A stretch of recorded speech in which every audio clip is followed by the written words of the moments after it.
We're up on top of the building. We're starting to tear off and what we're tearing off is called full tar pitch roof.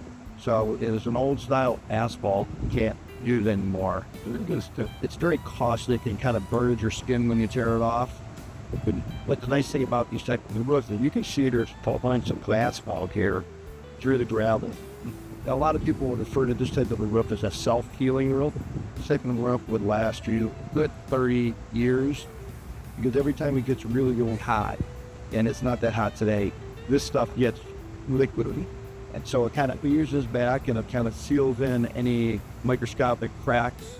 This is like a fiberboard thing. You can see how much water is squishing out of this. It's obviously been getting moisture in this for a while. So we are obviously tearing it off and going to get them a nice dry new roof with actual R30 insulation.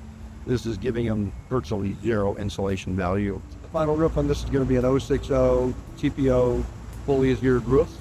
It's pretty much an industry standard roof. It's going to give them a 20-year NDL or no dollar limit warranty, and that will include the entire system. So that will cover the insulation, it'll cover the actual membrane, and it's covered for 20 years, labor and materials from the actual manufacturer. So we actually pay for that warranty so that our customers don't have anything to worry about.